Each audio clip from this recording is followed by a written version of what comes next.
엄마, 기침 소리가 심하시네요. 괜찮아. 그냥 단순한 감기다. 어머님, 요새 독감이 너무 심하다고 하던데. 병원 가봤더니 감기래. 걱정하지 마. 그래도 어머님, 저희가 마스크라도 써야 할 것 같아요. 할머니랑 있고 싶어요. 안 돼. 할머니가 아프셔서 옮으면 어쩌려고 그래. 어머님, 죄송하지만 지금 당장 나가주셨으면 해요. 뭐라고? 내가 독감도 아니라는데. 어머님 때문에 우리 애기한테 병이 옮으면 어떡해요? 내가 독감이 아니라는데도 이렇게 나를 병균 취급하는 거야. 어머님, 요즘은 조심해야 해서. 니네 집 살 때 도와준 돈으로 이런 대접을 받아야 하나? 어머님, 이제는 정말 끝이다. 다시는 연락하지 마. 며느리가 임신했다는 소식을 전해 들은 날, 저는 아들 내외의 집으로 향했습니다. 아들은 대기업에서 일하느라 매일 야근에 주말 출근까지 하는 상황이었죠. 퇴근 시간도 불규칙한 데다 임신한 며느리 혼자 있기가 걱정된다며 도움을 요청했습니다. 어머니, 제가 일이 너무 바빠서 와이프를 챙겨주지 못하네요. 알았어. 내가 가서 며느리 잘 챙겨줄게. 어머님, 저 입덧이 너무 심해서 몸도 힘들고 외롭기도 해요. 며느리의 목소리에서 불안감이 묻어났습니다. 결혼 3년 만에 찾아온 귀한 임신이라 저도 기대가 컸습니다. 매일 아침 일찍 며느리 집으로 가서 집안일을 도와주고 입덧이 심한 며느리를 위해 죽도 끓여주고 과일도 깎아주었습니다. 어머니, 이런 음식은 먹기 힘들어요. 그래도 한 숟가락이라도 먹어봐. 애기한테 좋은 거야. 입덧 때문에 며느리가 음식을 거부할 때마다 안타까웠지만 최대한 며느리의 입맛에 맞추려 노력했습니다. 임신 중기에 접어들면서 입덧은 나아졌지만 이번엔 허리 통증이 찾아왔죠. 어머님, 허리가 너무 아파서 잠을 못 자겠어요. 어디 보자. 여기가 아프구나. 내가 마사지 좀 해줄게. 며느리의 허리를 마사지해주며 밤늦게까지 이야기를 나누었습니다. 시간이 흐를수록 며느리와 저희 관계도 좋아졌고 손주가 태어날 날만을 기다리며 행복한 나날을 보냈습니다. 어머니, 내일 정기검진인데 남편이 회사 일이 바빠서 못 간대요. 걱정 마. 내가 같이 가줄게. 이제 초음파도 볼 수 있다며? 병원에 다니면서 초음파 사진으로 손주의 모습을 처음 봤을 때의 감동은 아직도 생생합니다. 작은 콩알만 한 크기였지만 또렷하게 뛰는 심장 소리를 들으니 눈물이 났습니다. 출산 예정일이 다가올수록 저희 마음도 바빠졌습니다. 아기 용품을 사러 다니고 출산 후에 필요한 것들을 미리 준비했죠. 드디어 손주가 태어난 날 병원 산부인과 앞에서 기다리던 그 설렘은 잊을 수가 없습니다. 어머님, 손주 보러 들어오세요. 건강한 남자아이예요. 아이고, 우리 손주 예쁘기도 하네. 처음 손주를 안아보던 순간 가슴 한켠이 뭉클했습니다. 젊은 시절 아들을 키우던 때가 떠올랐죠. 이제는 제가 그 손주를 돌보게 될 거란 생각을 하니 새삼 세월이 참 빠르다는 생각이 들었습니다. 어머님, 정말 감사합니다. 임신부터 출산까지 이렇게 잘 챙겨주셔서. 고맙긴. 당연한 거지. 우리 손주 잘 키워보자. 산후조리원에서 퇴원하고 집으로 돌아온 후에도 저는 매일같이 며느리 집에 들러 아기 돌보는 일을 도왔습니다. 젖병 소독하고 기저귀 갈아주고 재우는 일까지. 새벽에 아기가 울면 며느리 대신 일어나 달래주기도 했죠. 어머님, 아기가 어머님 품에서 더 잘 자는 것 같아요. 그래? 역시 우리 손주가 할머니 마음을 아는구나. 손주를 돌보는 일이 힘들지 않냐고요. 물론 체력적으로는 힘들었지만 손주가 웃으며 저를 바라볼 때면 그런 피로는 눈 녹듯 사라졌습니다.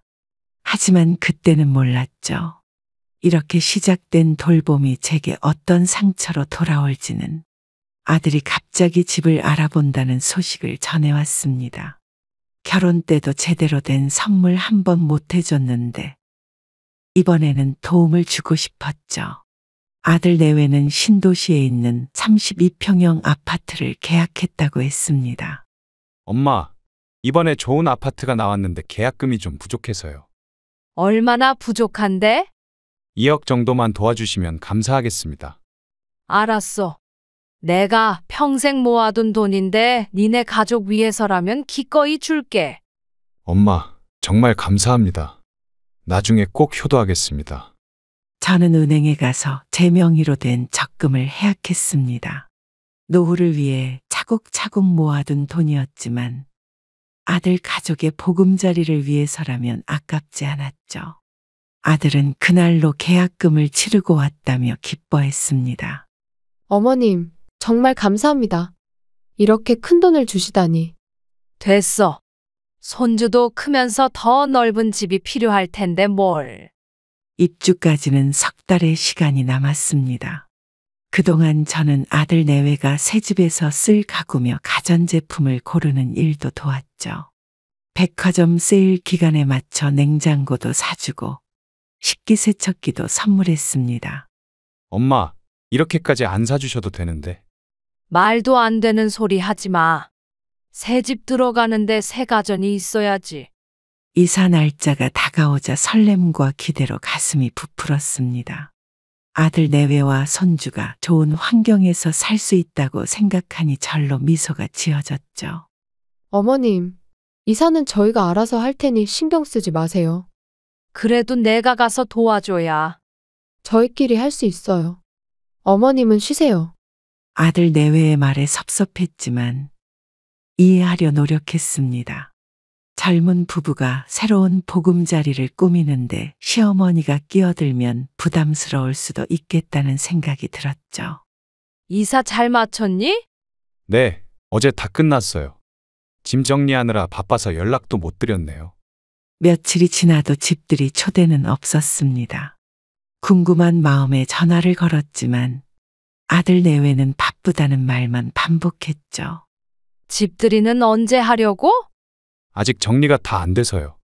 나중에 시간 되면 연락드릴게요. 새집 구경도 못한 채 한 달이 흘렀습니다. 제가 도와준 돈으로 산 집인데 정작 그 집 문턱도 못 밟아본다는 게 서운했죠. 하지만 이런 서운함은 시작에 불과했다는 걸 그때는 미처 알지 못했습니다. 아들아, 엄마가 한번 가봐도 될까? 다음에 시간 될 때 오세요. 지금은 좀 바빠서. 이사한 지 2달이 지났는데도 아들 내외는 집들이 초대는커녕 방문조차 허락하지 않았습니다. 매번 전화를 하면 바쁘다는 핑계만 대었죠. 저는 새로 이사간 아들의 집이 궁금해 잠도 잘 오지 않았습니다. 아들아, 이번 주말에 엄마가 한번 가볼까?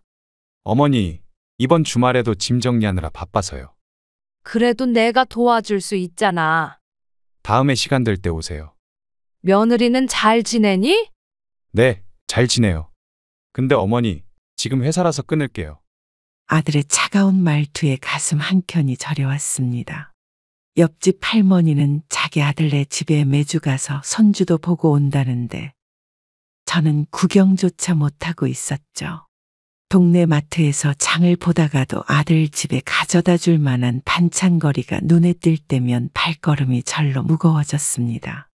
어머니, 저희 이번 주말에 가족분들 초대해서 식사하려고요. 그래? 몇 시에 가면 될까? 아, 죄송한데 친정 식구분들만 오시기로 했어요. 자기 친정 식구들은 초대해놓고 저는 초대하지 않는다는 며느리의 말에 눈앞이 캄캄했습니다. 돈을 보태준 것도 제가 아닌가요? 그런데 왜 저만 이렇게 차별하는 걸까요? 아들아, 엄마도 가족이 아니니? 그게 와이프가 아직 정리가 덜 됐다고. 알았다. 다음에 가지 뭐. 전화를 끊고 나니 눈물이 왈칵 쏟아졌습니다. 평생을 자식 뒷바라지하며 살았는데 이제는 가족 모임에서조차 제외되는 신세가 되었네요. 내일 모레가 손주 100일인데 작은 상이라도 차려줄까? 어머니, 저희끼리 조촐하게 하려고요. 그래도 100일상 정도는. 나중에 뵐게요. 손주의 100일 잔치도 초대받지 못했습니다. 아들과 며느리는 유튜브에 손주의 100일 사진을 올렸더군요. 제가 모르는 사이에 이미 다 끝난 일이었습니다. 어머니, 바쁘시죠? 저희가 알아서 잘 지내니까 너무 신경 쓰지 마세요. 그래. 너희가 편한 대로 해. 이제는 전화도 자주 걸지 않게 되었습니다. 혹시나 귀찮아 할까봐 또 거절당할까봐 두려워졌거든요. 동네 친구들은 저보고 너무 착하다고 합니다. 하지만 저는 그저 자식이 잘 살았으면 하는 마음뿐이었는데 아들아, 손주는 잘 크고 있니? 네, 걱정 마세요. 다음에 시간 되면 연락드릴게요. 아들 내외가 오랜만에 손주를 맡기겠다고 연락을 했습니다. 일이 바빠서 이틀만 봐달라고 하더군요. 오랜만에 손주를 보게 되어 기뻤지만 한편으로는 걱정도 되었습니다. 엄마, 내일 아침 일찍 데려다 드릴게요. 그래, 내가 잘 볼게. 어머님, 우리 애기 잘 부탁드려요. 걱정하지 마. 내가 잘 돌볼게. 혹시 무슨 일 있으면 바로 연락 주세요. 저는 손주와 함께 즐거운 시간을 보내려 했습니다. 아침에는 공원에 산책을 다녀오고 점심에는 손주가 좋아하는 미역국도 끓여주었죠. 하지만 그날 오후 예상치 못한 일이 벌어졌습니다. 손주가 거실에서 장난감을 가지고 놀다가 갑자기 넘어진 것입니다. 순식간에 일어난 일이라 미처 손을 써볼 겨를도 없었죠. 이마를 책상 모서리에 부딪혔고 작은 상처가 났습니다. 아들아, 손주가 넘어져서 뭐라고요? 어떻게 된 거예요? 이마를 좀 다쳤어. 지금은 괜찮아. 어머니가 어떻게 보신 거예요? 아들의 목소리에서 비난이 느껴졌습니다. 곧바로 아들 내외가 달려왔고 손주를 데리고 병원으로 향했죠. 다행히 큰 부상은 아니었습니다. 어머님은 아기가 다치는 걸 어떻게 그냥 두고 보셨어요? 순식간에 일어난 일이라. 그래도 좀 더 조심하셨어야죠. 미안해. 내가 잘못했어. 병원에서 돌아온 후 아들 내외는 저를 반갑지 않은 표정으로 쳐다봤습니다. 어린이집에서도 아이들이 다치는 일이 종종 있다는 걸 알면서도 저를 탓하는 아들 내외의 태도가 서러웠습니다. 다음에는 조심하셨으면 좋겠어요. 그래. 알았다. 그 일이 있고 난 후 아들 내외는 제게 더욱 차가워졌습니다. 전화도 잘 받지 않았고 문자로만 짧게 연락이 왔죠. 평생을 자식 키우며 살아온 제가 손주를 제대로 못 본다는 게 말이나 되나요? 엄마, 이제 저희가 알아서 키울게요. 그래도 가끔은 보고 싶구나. 나중에 시간 되면 보여드릴게요. 이제는 손주의 웃는 모습도 볼 수 없게 되었습니다. 전화로 목소리라도 들려달라고 해도 바쁘다며 거절하는 아들과 며느리가 원망스러웠죠. 하지만 이런 서운함은 앞으로 닥칠 일들의 시작에 불과했습니다. 한밤중에 울린 아들의 전화는 뜻밖의 부탁이었습니다. 갑자기 해외 출장이 잡혔다면서 한 달 동안 손주를 봐달라는 거였죠. 서울에 있는 그들의 집에서 지내면서 손주도 보고 집도 관리해달라고 했습니다. 엄마, 이번에 큰 프로젝트가 들어와서 해외 출장을 가야 해요. 갑자기 무슨 출장이 그렇게 길어? 제가 수고비도 드릴 테니까 서울 와서 한 달만 계시면서 봐주세요. 며느리는 어떻게 하고? 저도 같이 가야 돼서 말이에요. 처음에는 거절하려 했습니다. 이전에 일도 있고 해서 망설여졌지만 손주 얼굴을 볼 수 있다는 생각에 마음이 흔들렸죠. 결국 저는 고향 집을 정리하고 서울행 기차에 몸을 실었습니다. 거실이랑 안방 청소도 부탁드려요. 알았어. 다 알아서 할게. 냉장고 음식도 상하지 않게 관리해 주세요. 걱정하지 마. 내가 다 할게. 매주 수고비는 계좌로 보내드릴게요. 아들 내외는 서둘러 집을 나섰고 저는 홀로 그들의 집에 남았습니다. 처음으로 들어온 아들의 새 집은 제가 상상했던 것보다 훨씬 컸습니다. 창밖으로 보이는 전망도 좋았고 인테리어도 고급스러웠죠. 할머니, 엄마, 아빠 언제 와? 조금만 기다려. 곧 올 거야. 보고 싶어. 아이와 둘이 지내다 보니 시간이 더디게 흘렀습니다. 낮에는 집안일을 하고 저녁이면 손주와 놀아주느라 하루가 어떻게 가는지 몰랐죠. 아들 내외는 간간히 전화로 손주 안부만 물었고 제 건강은 묻지도 않았습니다. 아들 밥은 잘 먹고 있어? 응, 할머니가 맛있는 거 해줘. 매일 밤 허리가 아파 잠을 설쳤지만 손주를 위해 참았습니다. 청소하고 빨래하고 요리하느라 지칠 때면 제가 도와준 돈으로 산 이 집에서 이렇게 가정부 노릇을 하고 있다는 생각에 마음이 울적해졌죠. 할머니는 언제까지 있어? 엄마 아빠 올 때까지. 할머니랑 계속 있고 싶어. 서울 생활이 일주일째 접어들면서 체력적인 한계가 찾아왔습니다. 32평형 아파트를 혼자서 관리하는 게 생각보다 힘들었죠. 아침부터 저녁까지 쉴 틈 없이 움직여야 했습니다. 할머니 배고파. 알았어. 금방 해줄게. 할머니 이것도 해줘. 할머니 놀아줘. 손주의 요구사항은 끝이 없었습니다. 육아와 집안일을 동시에 하다 보니 허리는 점점 더 아파왔고 무릎도 시큰거렸죠. 밤이면 온몸이 쑤셔서 잠도 제대로 이루지 못했습니다. 매일 아침 6시면 일어나 청소기를 돌리고 빨래를 하고 설거지를 했습니다. 손주가 일어나기 전에 아침 식사도 준비해야 했죠. 아들아, 엄마가 좀 힘들어서. 어머니, 저희가 수고비도 넉넉히 드리잖아요. 그래도 나이가 있어서 그런지. 어머니, 좀만 더 부탁드려요. 매일 반복되는 일상에 지쳐갔습니다.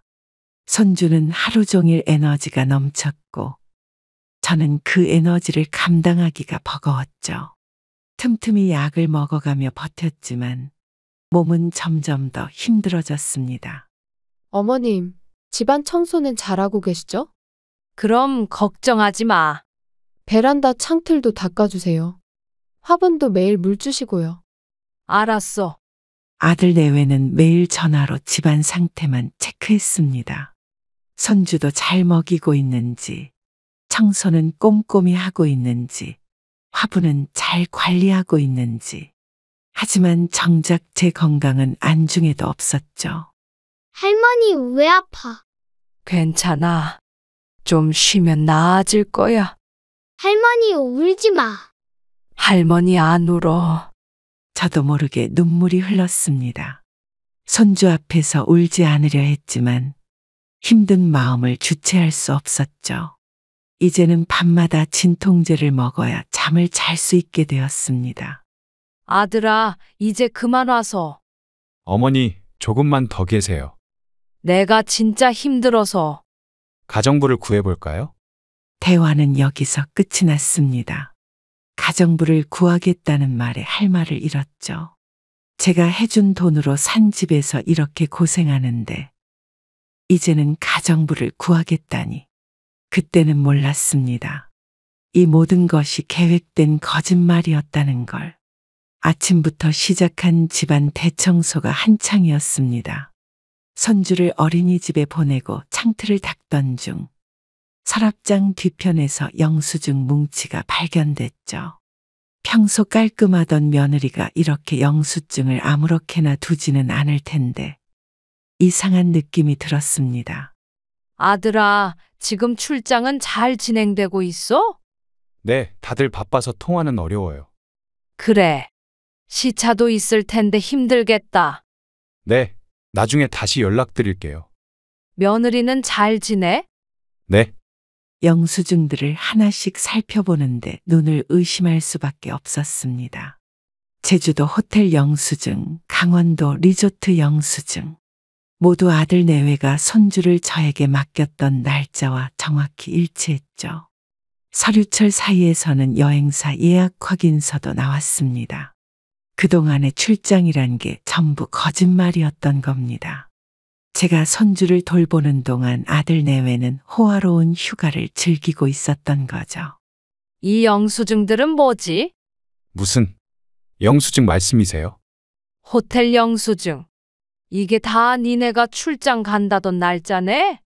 어머니, 그건 날짜가 딱 맞잖아. 책상 서랍을 더 뒤져보니 이번 해외 출장의 정체도 드러났습니다. 발리 5성급 리조트 예약 확인서였죠.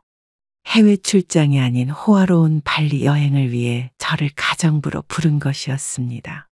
내가 그동안 니네 힘들까봐 이해하려 했는데 어머니, 저희가 설명할 수 있어요. 설명할 게 뭐가 있니? 그게 저희도 쉬고 싶어서. 그래서 나를 이렇게 속인 거야? 허리도 아프고 무릎도 아팠지만 그보다 더 아픈 건 마음이었습니다. 내 아들, 내 며느리가 이렇게까지 나를 속이고 이용했다는 사실이 믿기지 않았죠. 수고비는 매달 드린다고 했잖아요. 돈 때문이 아니야. 그럼 뭐가 문제인데요? 니네가 나를 가정부로 본 게 문제지. 아들 내외의 뻔뻔한 태도에 분노가 치밀었습니다. 진정한 사과는커녕 변명만 늘어놓는 모습에 더욱 실망스러웠죠. 할머니 왜 울어? 울지 않아. 눈이 좀 아파서 그래. 아빠랑 통화했어. 응. 발리 리조트 예약 확인서를 발견하고 나서 제 손이 떨려왔습니다. 호텔 객실은 오션뷰 스위트룸, 조식 포함의 스파 패키지까지. 일주일 숙박비만 해도 제가 한 달 동안 받기로 한 수고비의 몇 배나 되는 금액이었죠. 저는 화가 나서 아들 며느리에게 다시 전화했습니다. 어머니, 영수증은 그만 보세요. 이게 니네 해외 출장이었어? 회사 워크샵이랑 겹쳐서. 거짓말 그만해. 죄송해요. 발리 호텔 영수증 외에도 고급 레스토랑 예약 내역, 액티비티 예약 확인서도 있었습니다. 모든 게 완벽하게 계획된 허위 출장이었던 거죠. 그동안 나한테 수고비 준다며 이용한 거야. 그게 아니라 어머니도 손주랑 시간 보내시라고. 내가 니네한테 이럴 만큼 했니? 어머니, 저희도 사정이 있었어요. 돈 들여가면서까지 나를 속일 사정. 손에 쥔 영수증을 보며 울분이 터져나왔습니다. 매일 허리 아프다고 했던 제 말은 귓등으로도 듣지 않더니 자기들은 호화로운 휴가를 즐기고 있었다는 사실이 믿기지 않았죠. 이 돈이면 간병인을 쓸 수도 있었잖아. 어머님이 더 편하실 것 같아서. 날 속이고 놀러 다닌 게 더 편했다는 거지. 그건 아니에요. 그럼 뭐가 편했는데? 아들 내외는 변명조차 제대로 하지 못했습니다. 제가 힘들어할 때마다 수고비 타령만 하던 게 떠올라 가슴이 미어졌죠.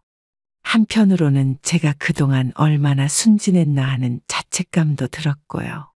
할머니, 엄마 아빠는 언제 와? 곧 올 거야. 그동안 손주 앞에서 밝은 모습만 보여주려 했는데 이제는 그마저도 힘들어졌습니다. 아들과 며느리가 한국에 돌아오면 어떤 변명을 할지, 어떤 말로 저를 달래려 할지 생각만 해도 숨이 막혔죠. 내일 저녁에 저희가 들어갈게요. 그래. 잘 들어와라. 아들 내외가 돌아오는 날, 저는 발견한 영수증들을 모두 식탁 위에 늘어놓았습니다. 공항에서 돌아온 아들 내외의 얼굴은 까맣게 그을려 있었고 손에는 면세점 쇼핑백이 들려 있었죠. 어머니, 저희 왔어요. 잘 다녀왔니? 출장이 아니라 발리 여행일. 그게 어머니, 이게 다 뭐야? 제주도, 강원도. 전부 나한테 손주 맡기고 놀러 다닌 기록이네? 저희가 설명드릴게요. 영수증을 하나씩 짚어가며 그들의 거짓말을 밝혀나갔습니다. 작년 추석 연휴에 친정 간다던 것도 제주도 여행이었고, 지난 설날 친구 결혼식 간다던 것도 강원도 여행이었죠. 내가 이런 대우 받을 만큼 잘못한 게 뭐야? 어머님, 저희도 시간이 필요해서. 나는 시간이 필요 없니? 죄송합니다. 나도 쉬고 싶고 여행 가고 싶은 나이야. 수고비로 던져주는 돈으로 제 마음을 살 수 있다고 생각했던 걸까요? 매번 힘들다고 호소할 때마다 돈 타령만 하던 이유를 이제야 알겠더군요. 앞으로는 절대 이러지 않을게요. 이제 와서 그게 무슨 소용이야? 저희가 잘못 생각했어요. 용서해 주세요. 한 번만 기회를 주세요. 아들 내외는 연신 고개를 숙이며 용서를 빌었지만 제 마음속 상처는 쉽게 아물 것 같지 않았습니다. 손주는 상황을 이해하지 못한 채 해맑게 웃고 있었죠. 할머니, 엄마, 아빠 왔다. 그래. 이제 할머니는 가봐야겠다. 할머니도 같이 있자. 미안해. 다음에 보자. 짐을 싸면서도 손주의 모습이 자꾸 눈에 밟혔습니다. 하지만 이대로 머물다가는 제 자존심만 더 상할 것 같았죠. 현관문을 나서는 순간 뒤에서 손주가 부르는 소리가 들렸습니다. 할머니 가지 마. 아들아, 앞으로는 연락하지 마. 어머니, 제발. 이제 끝이야. 고향으로 돌아온 지 일주일이 지났습니다. 아들 내외는 매일같이 문자와 전화를 보내왔죠. 처음에는 무시했지만 오늘은 현관 앞에서 아들 내외를 마주하게 되었습니다.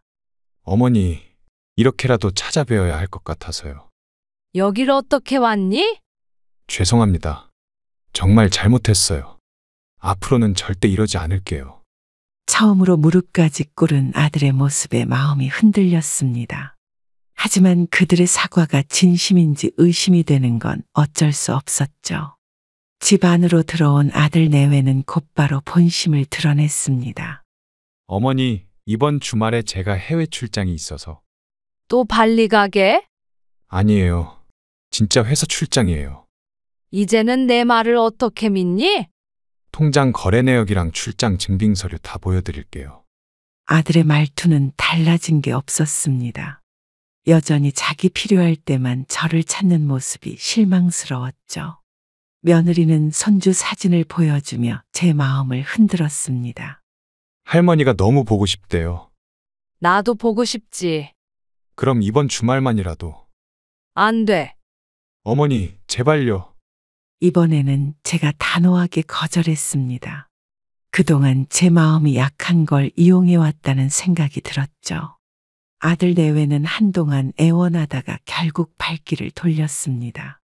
어머니, 저희가 잘못했어요. 이제 와서 뭘. 앞으로는 정말 달라질게요. 그만 가봐. 다음에 또 올게요. 문을 닫고 나니 눈물이 흘렀습니다. 손주 사진을 보여줄 때 마음이 흔들리긴 했지만 이번만큼은 제 자신을 위해 단단해져야 했죠. 그들의 사과가 진심이 아니라는 걸 이제는 제가 더 잘 알고 있으니까요. 아들 내외가 찾아온 다음 날부터 몸이 이상했습니다. 스트레스 때문인지 목이 칼칼하고 기침이 나기 시작했죠. 병원에 가보니 감기 증상이라고 하더군요. 어머니, 몸은 좀 어떠세요? 별거 아닌 감기야. 약은 잘 드시고 계시죠? 신경 쓰지 마. 저희가 찾아뵐까요? 며칠 지나도 기침이 점점 심해졌습니다. 밤에는 기침 때문에 잠을 설치기도 했죠. 동네 약국에서 기침약을 지어 먹었지만 차도가 없었습니다. 아들 내외의 끈질긴 부탁에 결국 저는 서울행 기차에 몸을 실었습니다. 감기 기운이 있었지만 손주도 보고 싶고 아들 내외와도 관계를 회복하고 싶은 마음에 올라갔죠. 어머니, 마침 잘 오셨어요. 그래. 기침이 좀 나긴 하지만 괜찮아. 어머님, 혹시 많이 아프신 거 아니에요? 단순 감기라니까. 병원도 다녀왔어. 요즘 독감이 많이 유행한다는데. 아들과 며느리의 표정이 순식간에 굳어졌습니다. 서로 눈치를 주고받더니 갑자기 마스크를 꺼내 착용하기 시작했죠. 애기야, 이리 와봐. 마스크 써야지. 할머니랑 놀고 싶어요. 안 돼. 이리 와. 할머니가 지금 많이 아프셔. 아들은 손주를 번쩍 안아 제게서 멀어졌고 며느리는 손으로 입을 가리며 거리를 두었습니다. 마치 제가 무슨 전염병 환자라도 된 것처럼 대하는 모습에 가슴이 무너져 내렸죠. 어머님, 죄송하지만 오늘은 돌아가 주셨으면 해요. 뭐라고? 저희가 따로 간병인을 알아볼게요. 내가 병균도 아니고 전염병자도 아닌데. 차비랑 택시비 드릴 테니까. 며느리가 봉투를 내밀었고 아들은 고개를 돌린 채 손주를 데리고 방으로 들어가 버렸습니다. 제가 도와준 돈으로 산 집에서 이런 대접을 받으니 눈앞이 캄캄해졌습니다. 이게 자식이 부모한테 할 짓이니? 어머니, 정말 죄송해요. 다음에 건강해지시면. 그 다음은 없을 거야. 이제 끝이다. 내가 너한테 그렇게 못된 엄마였니? 어머니, 저희가 잘못했어요. 니네 집 살 때도 내 돈으로 도와줬는데. 죄송합니다. 그런 말 하지 마. 이제는 듣기 싫어. 그동안 참아왔던 서운함과 분노가 한꺼번에 쏟아져 나왔습니다. 저는 아들 내외에게 그동안의 이야기를 털어놓기 시작했죠. 제가 얼마나 마음 아팠는지, 얼마나 서러웠는지. 엄마 돈으로 산 집에서 가정부 노릇하고 어머니, 저희가 정말 잘못했어요. 거짓말로 날 속이고 호화여행 다니고 다시는 안 그럴게요. 이제는 병균 취급까지 하니? 침묵이 이어졌습니다. 아들 내외는 변명도 못하고 그저 서 있기만 했죠. 손주는 울먹이며 저를 바라보았습니다. 할머니, 우리 집에서 살자. 미안해. 이제 할머니는 못 가. 왜요? 할머니도 이제 쉬고 싶어. 할머니, 저는 짐을 싸기 시작했습니다. 고향으로 돌아가 제 인생을 새로 시작하기로 했죠. 이제는 자식을 위해 희생하는 삶이 아닌 저를 위한 삶을 살고 싶었습니다. 어머니, 저희가 잘못했습니다. 나도 이제는 지쳤다. 한 번만 더 기회를. 그동안 너무 많은 기회를 줬어. 어머님, 문을 나서는 순간 뒤에서 들리는 손주의 울음소리가 가슴을 후벼 팠습니다. 하지만 이제는 돌아보지 않기로 했죠. 저도 이제는 제 삶을 살아야 할 때라는 걸 깨달았기 때문입니다. 고향으로 돌아온 다음 날, 옆집 할아버지가 찾아오셨습니다. 평소에도 이런저런 이야기를 나누던 사이였는데, 제가 힘들어하는 모습을 보고 걱정이 되셨나 봅니다. 김 여사, 무슨 일 있었소? 이제는 말하기도 싫네요. 마음이 많이 상했나 보구먼.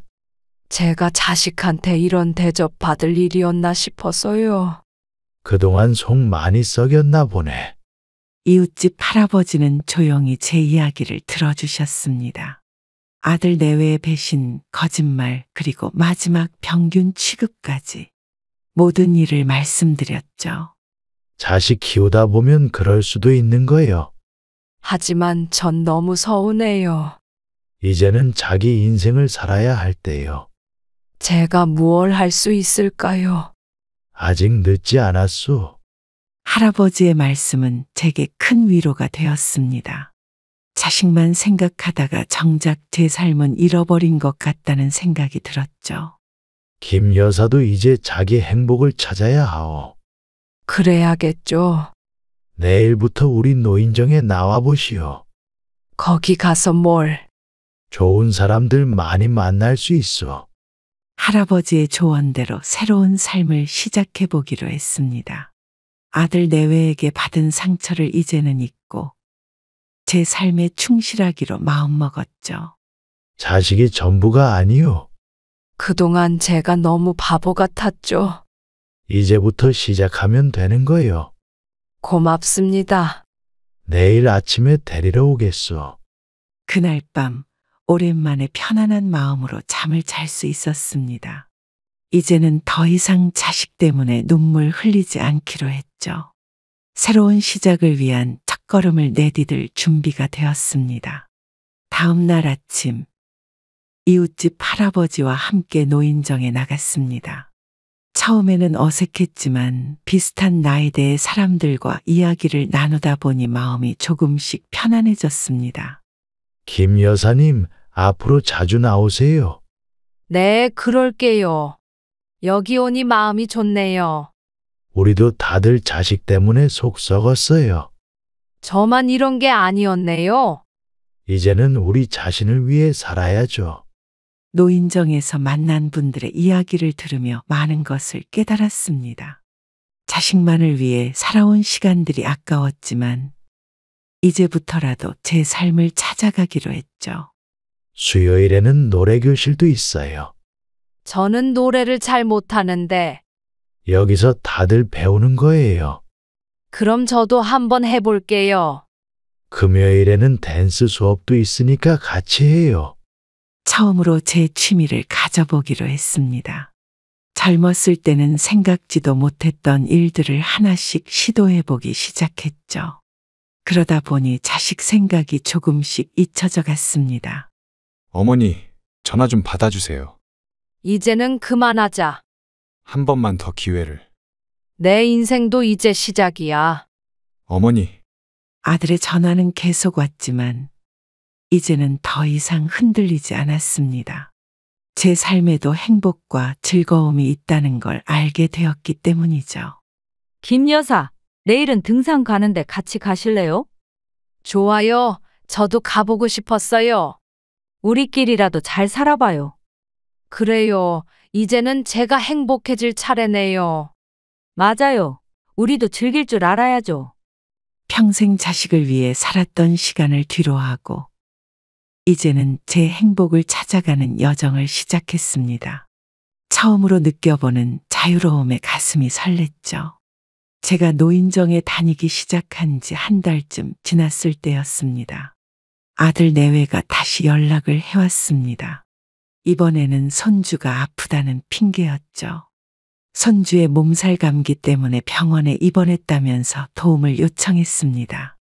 어머니, 애가 많이 아파요. 병원에서 뭐라는데? 입원을 해야 한대요. 그래서 또 날 부른 거야? 어머님이 와주셔야 할 것 같아서. 아들의 목소리에서 다급함이 느껴졌지만 저는 이제 그들의 말을 곧이곧대로 믿지 않게 되었습니다. 그동안 너무 많은 거짓말에 속아왔기 때문이죠. 며느리는 왜 못 보는데? 회사에서 휴가를 못 내서요. 또 발리라도 가려고? 어머니, 이번엔 진짜예요. 난 이제 그런 말 안 믿어. 노인정 친구들은 제게 절대 흔들리지 말라고 조언해 주었습니다. 자식들은 필요할 때만 찾아오고 그때만 잠깐 효도하는 척한다는 거죠. 어머님, 제발 한 번만 더. 네가 필요할 때만 찾지 마. 정말 죄송합니다. 이제는 그만하자. 손주 얼굴이라도. 휴대폰으로 손주의 병원 사진을 보내왔지만 저는 더 이상 그들의 마음을 읽으려 하지 않았습니다. 제 삶이 달라진 만큼 그들과의 관계도 달라져야 했죠. 어머님께 너무 죄송해서 이제는 내 삶에 충실할 거야. 저희가 잘못했어요. 그만 전화해. 이제는 더 이상 자식을 위해 제 시간을 희생하지 않기로 했습니다. 노인정에서 만난 친구들과 함께하는 시간이 더 소중해졌고 그들과 나누는 대화가 더 진실되게 느껴졌기 때문입니다. 노인정 댄스 수업이 한창일 때였습니다. 예상치 못한 손님이 찾아왔죠. 아들 내외가 손주를 데리고 불쑥 나타난 것입니다. 하지만 이전과는 다르게 제 마음은 이미 단단해져 있었습니다. 어머니, 이제는 정말 잘할게요. 왜 또 왔니? 손주가 할머니 너무 보고 싶대서. 할머니 보고 싶었어요. 여기서 이러지 마. 친구들 앞이라 더욱 당황스러웠습니다. 아들 내외는 노인정 입구에서 계속 서성이며 저를 기다렸죠. 하지만 저는 댄스 수업에 더 집중했습니다. 저분들이 아드님 내외신가요? 네, 그런데 전 이제 제 생활이 더 소중해요. 김 여사님 정말 달라지셨네요. 그동안 제가 너무 자식한테 매달렸거든요. 이제는 정말 강해지셨어요. 수업이 끝나고 나왔을 때도 아들 내외는 그대로 서 있었습니다. 하지만 제 발걸음은 가볍게 집을 향했죠. 이제는 그들의 애원의 마음이 흔들리지 않았습니다. 어머니, 저희 집에서 다시 살아요. 난 지금이 더 행복해. 용서해 주세요. 용서는 했어. 하지만 돌아가진 않을 거야. 어머니, 예전 같았으면 손주의 눈물에 마음이 약해졌겠지만 이제는 달랐습니다. 제게도 소중한 일상이 생겼고 함께 웃고 떠들 수 있는 진짜 친구들이 생겼으니까요. 이렇게 단호해진 제 모습에 아들 내외는 당황한 듯 했습니다. 그동안 제가 얼마나 쉽게 무너졌었는지 이제야 깨달은 것 같았죠. 매일 새로운 것을 배우면서 자신감이 생겼습니다. 젊었을 때는 생각지도 못했던 취미들을 하나씩 시도해보는 재미가 쏠쏠했죠. 어머니, 요새 연락이 안 되시네요. 내가 바빠서 그래. 무슨 일 하시는데요? 내 삶을 찾아가는 중이야. 아들의 전화를 받으면서도 이제는 마음이 흔들리지 않았습니다. 오히려 제가 하고 싶은 일들이 더 중요해졌죠. 그림 수업을 시작하고 등산 모임에도 가입하면서 하루하루가 새롭게 느껴졌습니다. 이번 주말에 저희 집에. 난 공연 준비해야 해. 공연이요? 그래, 내가 무대에 설 거야. 아침 일찍 일어나 화단에 물을 주는 것으로 하루를 시작합니다. 처음으로 제 취미로 시작한 텃밭 가꾸기는 이제 소소한 즐거움이 되었죠. 방울토마토와 상추가 자라는 모습을 보는 것만으로도 마음이 풍요로워졌습니다. 김 여사님, 오늘도 일찍 나오셨네요. 네, 제 아이들한테 물 줘야죠. 토마토가 잘 자라네요. 이제 조금 있으면 수확할 수 있을 것 같아요. 저도 텃밭 하나 만들어 볼까 해요. 이제는 아침마다 텃밭을 가꾸는 이웃들과 자연스럽게 대화를 나누게 되었습니다. 같이 씨앗도 나누고 농사 정보도 공유하면서 일상의 작은 행복을 느끼게 되었죠. 어머니, 며칠 전부터 전화를 안 받으시네요. 아침에는 텃밭 일이 있어서. 텃밭이요? 그래, 내가 키우는 채소들이 있어. 갑자기 그런 걸 왜? 예전에는 자식 생각만 하며 하루를 보냈지만 이제는 제 시간표대로 움직입니다. 오후에는 그림 수업도 가고 저녁에는 동네 친구들과 산책도 하면서 하루하루가 즐거워졌죠. 오늘 저녁에 우리 집에서 다 같이 밥 먹어요. 좋아요. 제가 텃밭에서 딴 상추 가져갈게요. 와, 직접 기르신 거예요. 요즘 제 낙이 이거예요. 저도 김 여사님처럼 되고 싶어요. 이렇게 바쁘게 지내다 보니 아들 내외의 연락도 자연스럽게 멀어졌습니다. 전화가 와도 제가 하는 일이 더 즐거워서 길게 통화할 시간이 없었죠. 어머니, 이제는 저희 집에도 좀 오시죠? 난 지금이 더 좋아. 손주도 보고 싶으시잖아요. 내 시간도 소중해. 어머니, 아들의 문자가 매일 아침 휴대폰을 채우기 시작했습니다. 처음에는 짧은 안부 문자였다가 점점 긴 반성문 같은 내용으로 바뀌었죠. 어느 날은 자신의 과거 행동을 하나하나 적어가며 사과하더군요. 어머니, 저는 정말 못된 아들이었습니다. 이제 와서 그런 말이 무슨 소용이니? 매일 반성하고 있어요. 그냥 너희 생활이나 잘해. 돌아와 주세요. 새벽에도 문자가 왔습니다. 며느리도 따로 장문의 사과 문자를 보내왔죠. 하지만 저는 이제 그들의 말에 흔들리지 않았습니다. 그들의 진심이 느껴지지 않았기 때문이죠. 어머니, 제가 찾아뵈어도 될까요? 그만하면 됐어. 잘못한 거 다 고치겠습니다. 이제는 서로 그냥 이대로 지내자. 어머님, 아들 내외는 이제 제가 변했다는 걸 실감했는지 더욱 애타게 연락을 해왔습니다. 하지만 그럴수록 저는 더 담담해졌죠. 제 삶이 더 소중해졌으니까요. 할머니 보고 싶어요. 나도 보고 싶다. 그럼 우리 집에 와요. 할머니는 이제 다른 일이 많아. 언제 와요? 매일 밤 손주의 목소리를 들려주려 전화를 걸어오는 아들 내외가 안쓰럽기도 했습니다. 하지만 이제는 달랐죠. 제가 그들에게 이용당했던 시간들을 생각하면 마음이 다시 단단해졌습니다. 어머니, 제발 한 번만 기회를. 내가 할 말은 다 했어. 정말 잘못했어요. 이제는 그만하자. 동네 마트에서 아이들 과자를 보면서 손주 생각이 났습니다. 평소에는 단단했던 마음이 잠시 흔들렸죠. 장바구니에 손주가 좋아하는 과자를 넣다가 문득 정신을 차렸습니다. 김 여사님, 손주분한테 과자 사시나요? 아니요, 그냥 습관이 됐나 봐요. 많이 보고 싶으시죠? 그래도 이제는 제가 더 중요해요. 김 여사님 정말 대단하세요. 밤에는 손주 사진을 보면서 그리움이 밀려왔습니다. 하지만 그 옆에는 아들 내외의 모습도 있었고 그들이 저를 어떻게 대했는지도 떠올랐죠. 어머니, 손주가 할머니 보고 싶대요. 나도 보고 싶다. 그럼 한번 오시면. 그래도 안 돼. 노인정 친구들은 제게 흔들리지 말라고 조언해줬습니다. 자식들은 부모의 약점을 잘 안다고 손주를 앞세워 마음을 흔들 거라고 했죠. 손주 생각나시면 저희랑 놀러 가요. 네, 그게 좋겠어요. 시간이 약이라고 하잖아요. 친구분들이 계셔서 다행이에요. 우리가 있잖아요. 아들 내외가 보낸 손주의 동영상을 지웠습니다. 마음이 약해질 때마다 보게 될 것 같아서요. 이제는 제 감정과도 싸울 줄 알게 되었습니다. 할머니, 내일 운동회예요. 그래, 잘하고 와. 할머니도 와요. 할머니는 다른 약속이 있어. 보고 싶어요.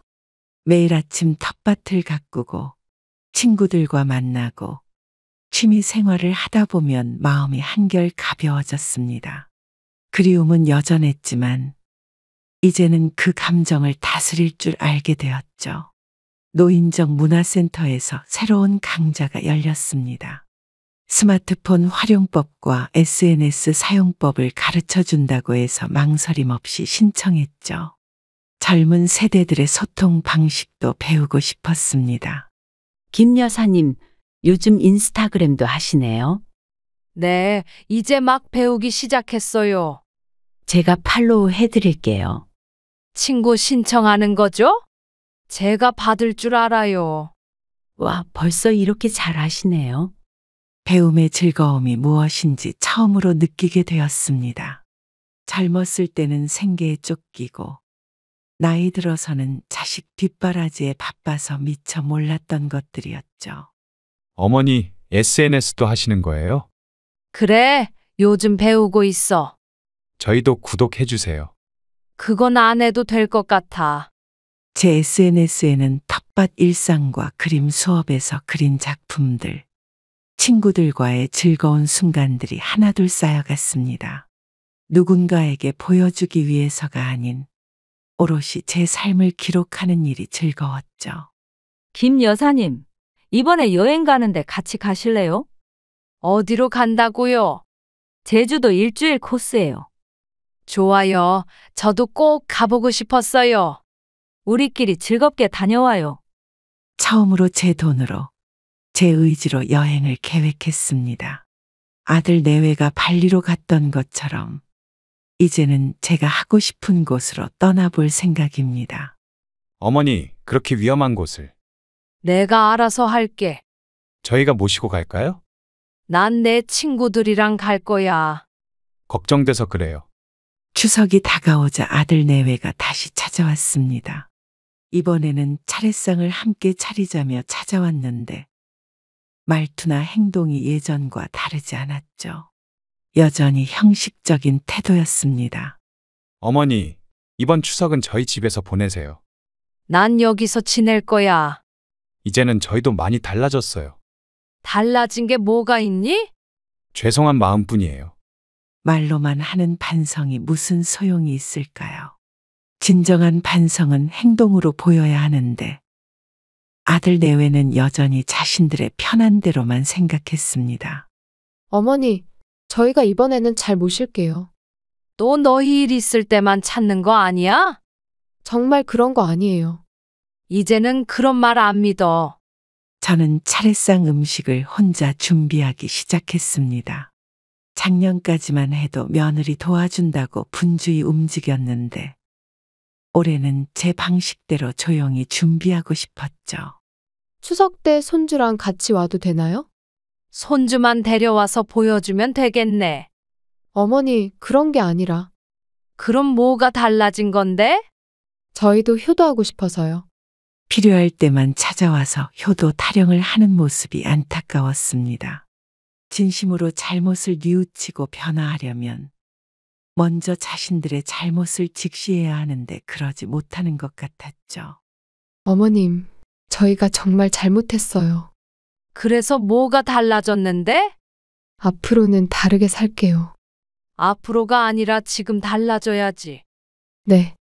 동네 시장에서 장을 보다가 옛 이웃을 만났습니다.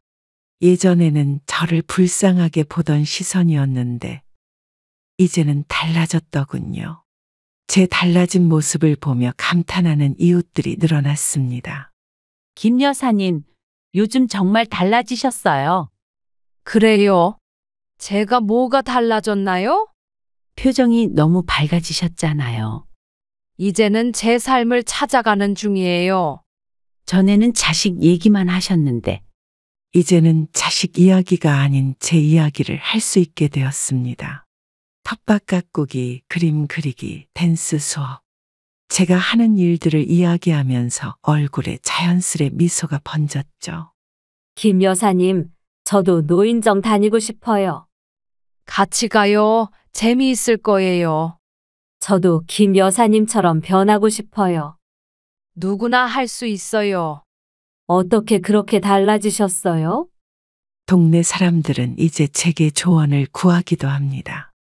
자식에게 매달리지 않고 당당하게 사는 모습이 부럽다고 하더군요. 저번에 아들 내외분이 찾아왔다면서요. 네, 하지만 이제는 제가 중요해요. 정말 대단하세요. 그동안 제가 너무 자식한테만 매달렸나 봐요. 저도 그렇게 살고 싶어요. 이제는 동네에서 만나는 사람마다 제게 긍정적인 말을 해줍니다.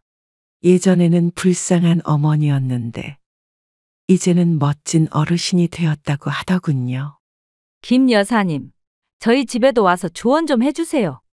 저도 텃밭 가꾸는 법 좀 알려주세요. 그림 수업도 같이 다녀요. 좋아요. 다 같이 배워봐요. 우리도 이제 달라져 볼까요? 제주도 여행을 다녀온 후 저는 일기를 쓰기 시작했습니다. 그동안 자식에게 받은 상처와 그것을 극복해온 과정을 하나하나 적어내려갔죠. 노인정 글쓰기 모임에서 제 이야기를 나누기로 했습니다. 김 여사님, 이야기를 들려주세요. 제가 잘 알 수 있을까요? 당신의 용기가 다른 분들께도 힘이 될 거예요. 그럼 제 이야기를 시작해 볼게요. 우리 모두 경청하겠습니다. 제 이야기를 듣던 회원들의 눈시울이 붉어졌습니다. 그들도 비슷한 아픔이 있었나 봅니다. 서로의 이야기를 나누면서 우리는 더욱 가까워졌죠. 저도 비슷한 경험이 있어요. 이제는 달라져야 할 때예요.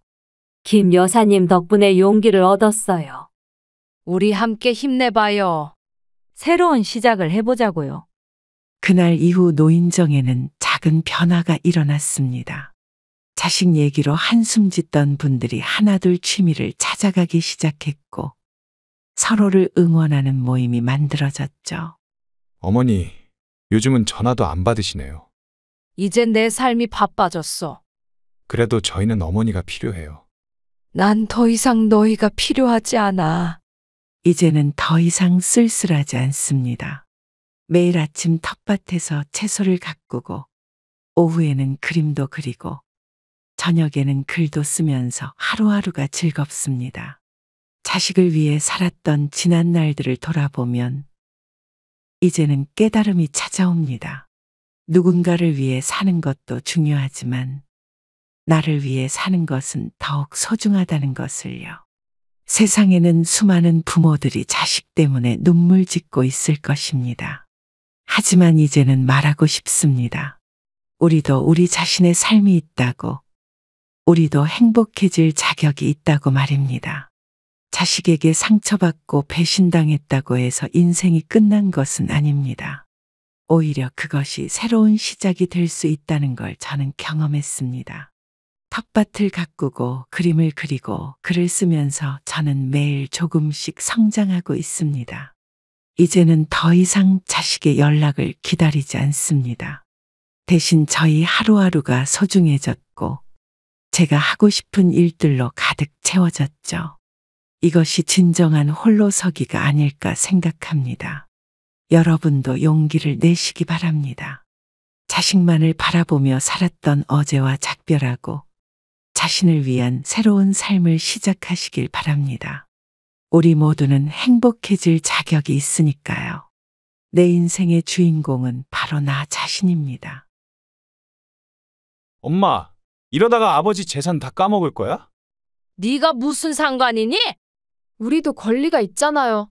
어머님. 며느리가 무슨 권리가 있다는 거야? 어머니, 우리가 얼마나 고생하고 있는지 아세요? 고생은 무슨? 병문안 한 번 안 오면서. 어머님, 저희도 생활이 있으니까요. 이제 그만 현실적으로 생각하세요. 그래, 돈이 현실이지? 엄마, 이러지 말고 재산 절반만 나눠요. 아버지가 살아계신데 무슨 소리야? 어차피 회복 못 하신다면서요? 이제는 우리 생각도 해주셔야죠. 이 못된 것들 당장 나가. 그럼 우리도 법적으로 해결할 수밖에 없네요. 그래, 한번 해보자.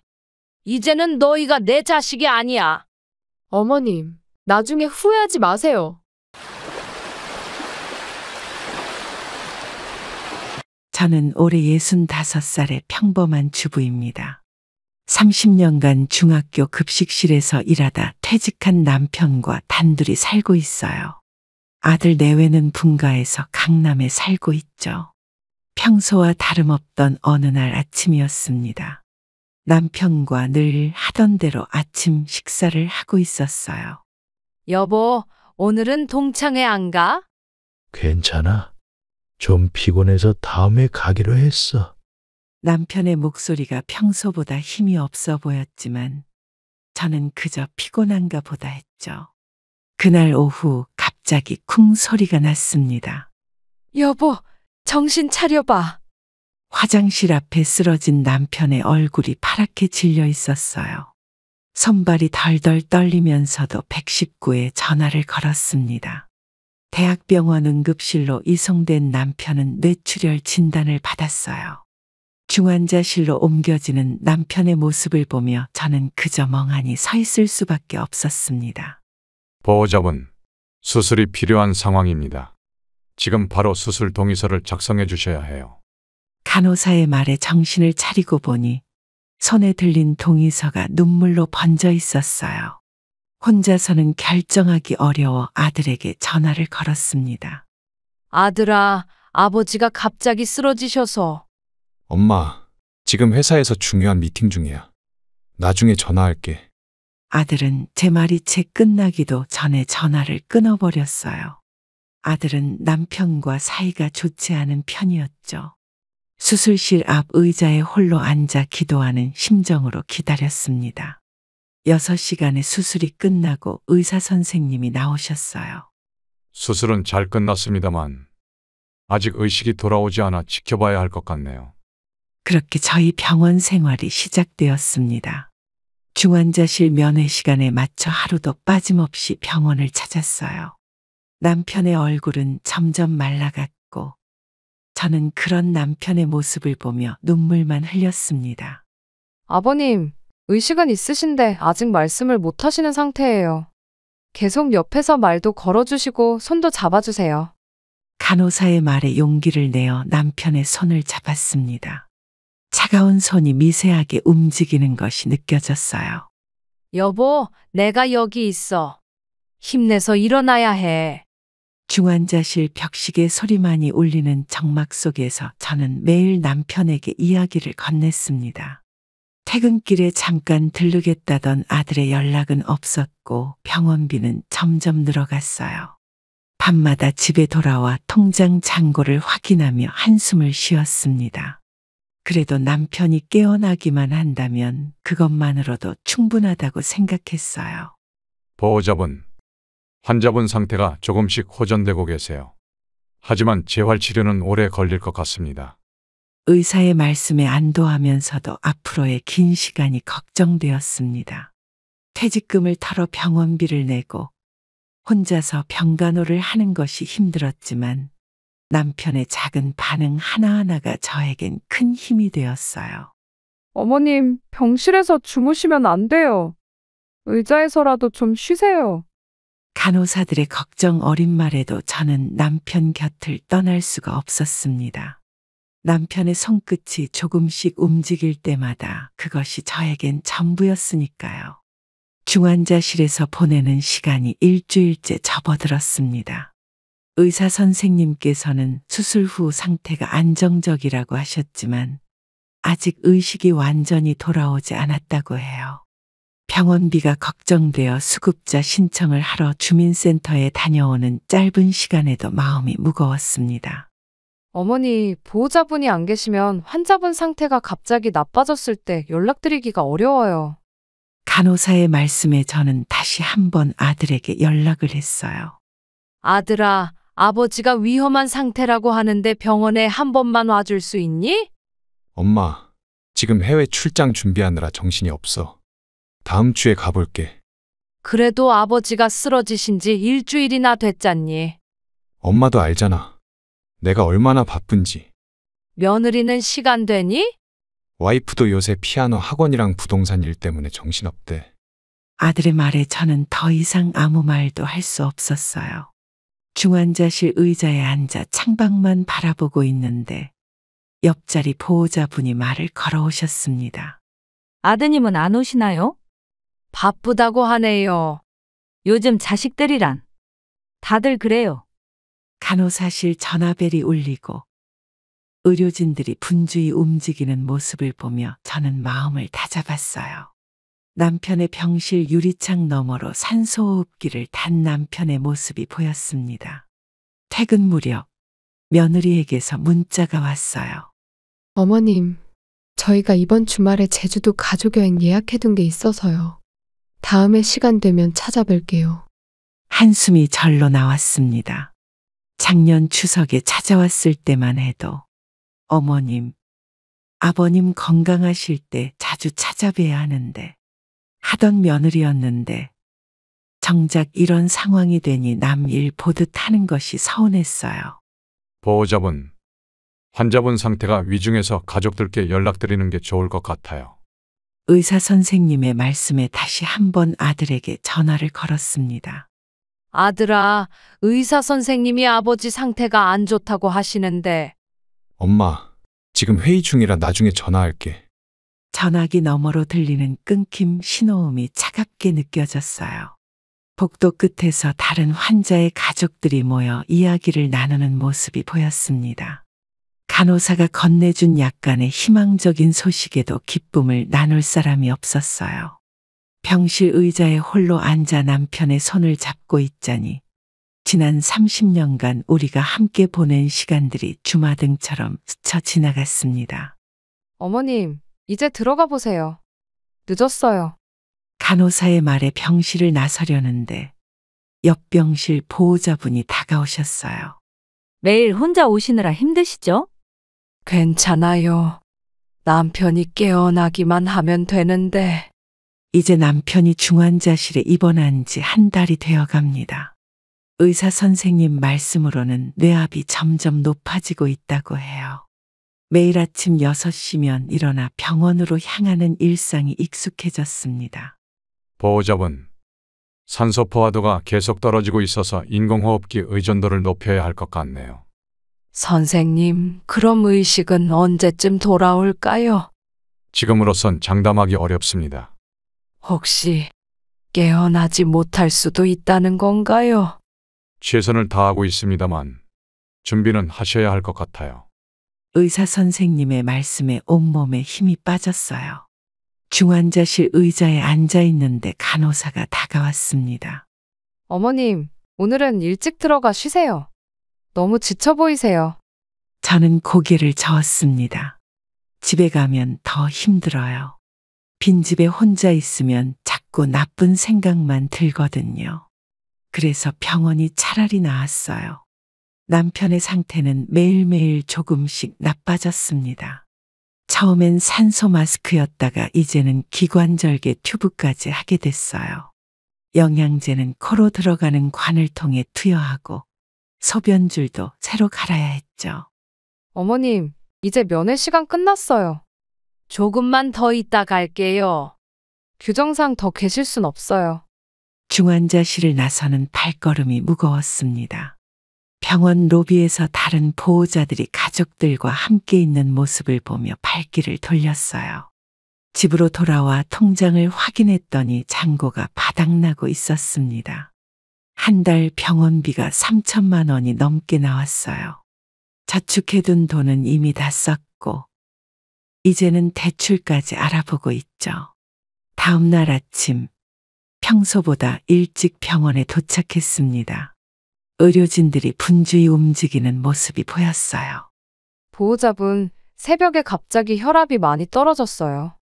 왜 연락을 안 주신 거예요? 연락을 드렸는데 받지를 않으셔서. 핸드폰을 확인해 보니 새벽 3시경에 부재중 전화가 와 있었네요. 잠깐 잠든 사이였던 것 같아요. 자책감이 밀려왔습니다. 매일 밤 병원 근처 찜질방에서 자면서 혹시 모를 연락을 기다리게 됐어요. 이제는 옷도 제대로 갈아입지 못한 채 하루하루를 버티고 있습니다. 어머님, 혈액검사 수치가 안 좋아서 투석을 시작해야 할 것 같아요. 의사 선생님 말씀에 저는 그저 고개를 끄덕일 수밖에 없었어요. 투석 동의서에 서명하면서 손이 떨렸습니다. 중환자실 유리창 너머로 점점 마르고 있는 남편의 모습을 보며 저는 아들에게 마지막으로 연락을 했어요. 아들아, 아버지가 많이 위험하시대. 엄마, 이번 주 출장 끝나고 갈게. 전화를 끊고 나니 허탈함이 밀려왔습니다. 복도 의자에 털썩 주저앉아 있는데 옆 병실 보호자분이 따뜻한 커피를 건네주셨어요. 오늘은 병원비 수납하는 날이에요. 이제는 통장 잔고도 바닥나고 대출도 더 이상 받을 수 없는 상황이 됐습니다. 수납 창구 앞에서 망설이고 있는데 직원이 다가왔어요. 보호자분, 이번 달 병원비가 정산됐는데 확인해 보시겠어요? 네. 총 3,800만 원 나왔습니다. 숫자를 보는 순간 눈앞이 캄캄해졌어요. 저는 마지막 희망을 걸고 며느리에게 연락했습니다. 예, 미안한데 병원비 좀 도와줄 수 있을까? 어머님, 저희도 지금 애들 학원비랑 대출이자 내느라 빠듯해요. 그래도 네 시아버님이. 그럼 돈은 보내드릴 테니 알아서 하세요. 얘가 왜 이러니? 어머님, 저희도 살기 바빠요. 매달 병원비를 어떻게 감당하겠어요? 며느리의 차가운 목소리에 저는 전화를 끊을 수밖에 없었어요. 수납창구 직원이 걱정스러운 눈빛으로 저를 바라봤습니다. 병원 로비 의자에 앉아 있는데 며느리에게서 문자가 왔어요. 문자를 여는 순간 저는 그 자리에서 굳어버렸습니다. 어머님, 저희가 이번 달에 500만 원 보내드렸으니까 다음 달부터는 알아서 해주세요. 저희도 생활이 있어서요. 저는 그 자리에 한참을 앉아 있었어요. 중환자실 면회 시간이 다가오자 힘없이 일어났습니다. 보호자분, 혹시 다른 가족분들은 안 계신가요? 딸은 없고 아들 하나 있는데. 병원비 감당하시기 힘드실 텐데 아드님께 말씀해 보시는 게 어떨까요? 간호사의 말에 저는 고개를 저었어요. 이제는 더 이상 기대하고 싶지 않았습니다. 남편의 병실로 향하는 길에 옆 병실 보호자분을 만났어요. 어머님, 아드님은 아직도 안 오시나요? 돈만 조금 보내주고 연락도 안 하네요. 요즘 자식들은 부모는 안중에도 없나 봐요. 중환자실에 들어가 남편의 손을 잡았습니다. 점점 마르고 있는 남편의 손을 보며 저는 한숨을 쉬었어요. 한참을 그렇게 있다가 나오는데 핸드폰이 울렸습니다. 혹시나 하는 마음에 확인해 보니 며느리였어요. 어머님, 저희가 이번이 마지막이에요. 앞으로는 연락하지 마세요. 어차피 회복도 힘들다고 하잖아요. 이제 그만하시죠. 아무리 네 아빠가 싫어도 너 그게 무슨 태도니? 전화를 끊고 나니 다리에 힘이 풀렸어요. 복도 벽에 기대어 섰는데 지나가던 의사 선생님이 걱정스러운 표정으로 다가왔습니다. 보호자분 괜찮으세요? 네, 괜찮습니다. 며느리의 말이 계속 머릿속에 맴돌았어요.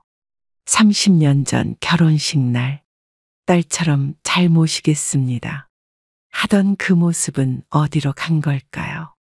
병원 근처 작은 식당에서 늦은 저녁을 먹고 있었어요. 평소 병원에서 자주 마주치던 옆 병실 보호자분들이 저를 발견하고는 다가오셨습니다. 어머님, 늦은 시간까지 혼자 식사하시네요. 병원에서 하루 종일 있다 보니 이제야 밥 먹네요. 아드님은 아직도 안 오시나요? 이제는 오지 말라고 하네요. 세상에, 어떻게 그럴 수가 있죠? 저녁 식사를 마치고 병원으로 돌아가는 길에 동네 이웃분을 만났습니다. 평소 저희 부부와 잘 지내던 분이에요. 어머님, 많이 힘드시죠?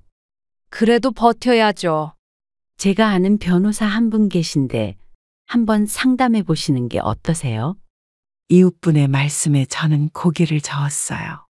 아직은 법적인 문제까지 가고 싶지 않았거든요. 병원 로비에 도착하니 의사 선생님이 저를 기다리고 계셨습니다. 오늘따라 표정이 무거워 보였어요. 보호자분, 환자분 상태가 많이 안 좋아지셨어요. 얼마나 더? 최선을 다하고 있지만 준비는 하셔야 할 것 같습니다. 의사 선생님의 말씀을 듣고 있는데 옆에서 간호사가 조심스레 말을 건넸어요.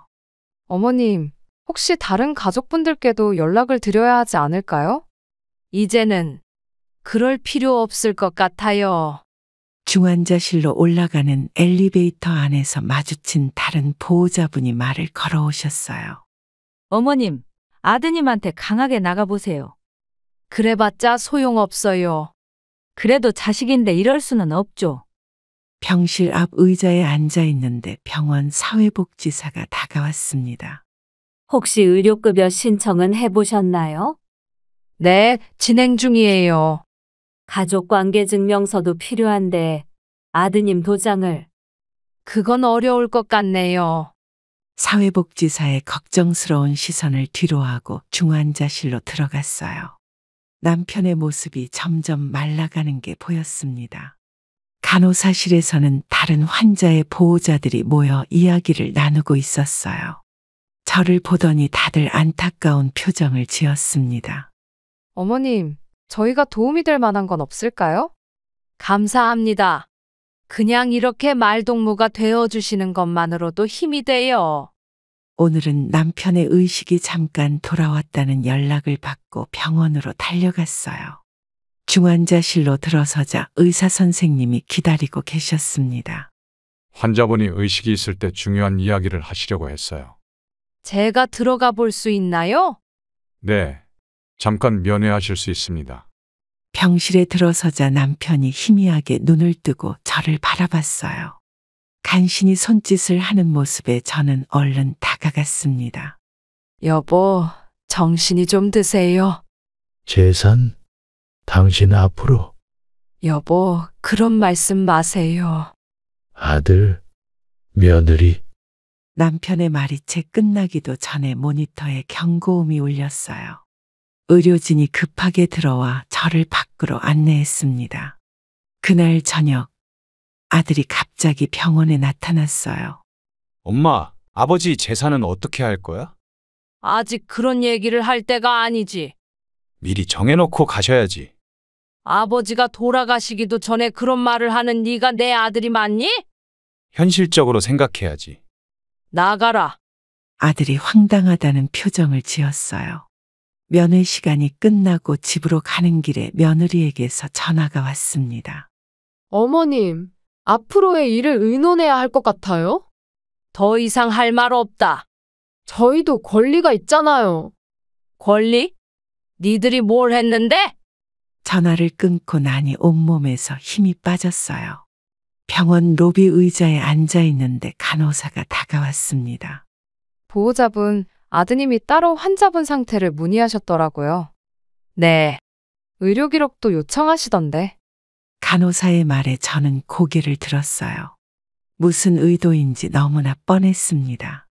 다음 날 아들이 다시 병원을 찾아왔어요. 이번에는 변호사와 함께였습니다. 어머니, 이제는 현실적으로 이야기를 해봐야. 더는 니들 얘기 듣고 싶지 않다. 법적으로 자식에게 상속분이 있다는 거 아시죠? 여기서 나가. 복도에서 벌어진 이야기를 들은 의료진이 경비를 불렀어요. 아들과 변호사는 어쩔 수 없이 병원을 나갔습니다. 저는 남편의 병실로 돌아왔어요. 창밖으로 석양이 지고 있었습니다. 어제는 평소와 다르게 은행에 다녀왔어요. 남편 명의의 통장을 정리하려고 했는데 은행 직원이 이상한 말을 꺼냈습니다. 고객님, 지난주에 사모님 따님이 오셔서 통장 내역을 문의하셨더라고요. 따님이요? 저희는 아들만 있는데. 그러시다고요? 신분증까지 보여주시면서 따님이라고 하셨는데.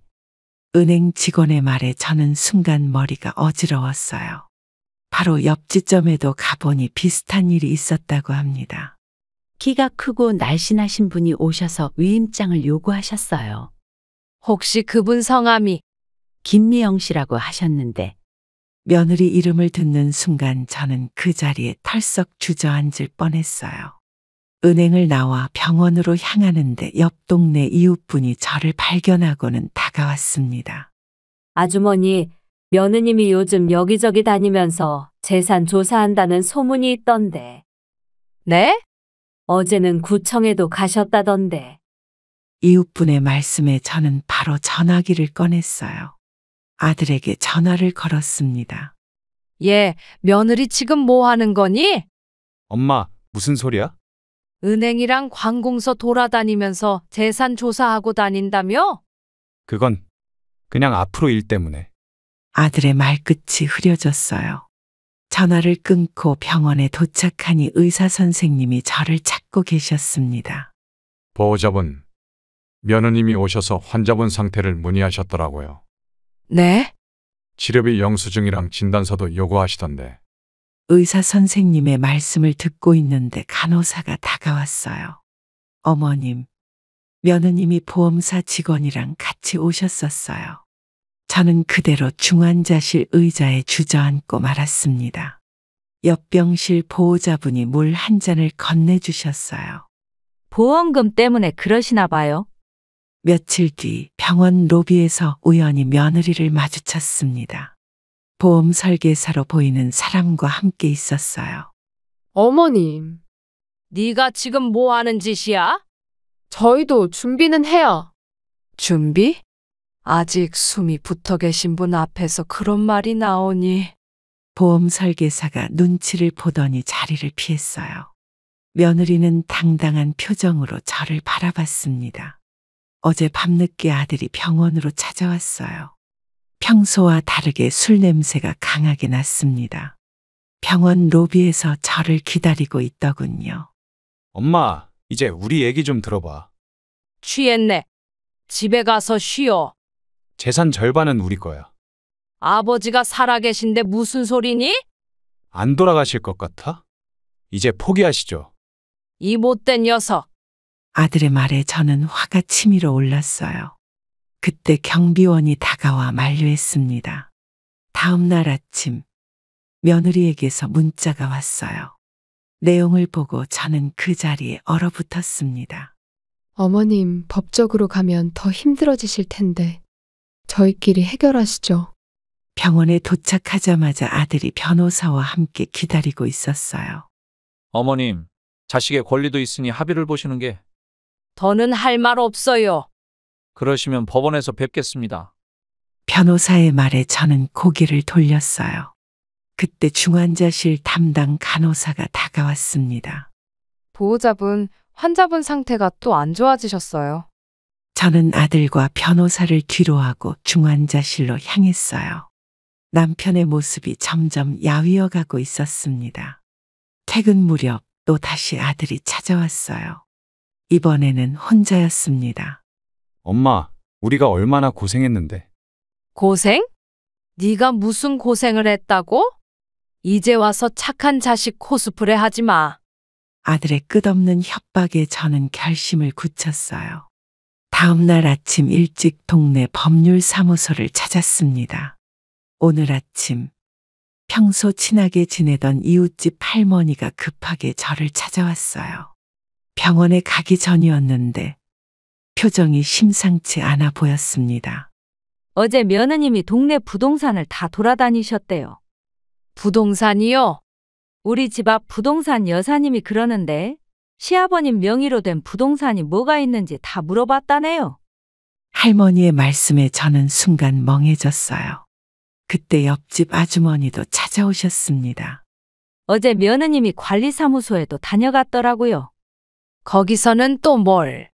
임대차 계약서하고 관리비 내역을 달라고 하셨대요. 세입자분들 연락처도 달라고 했다면서요?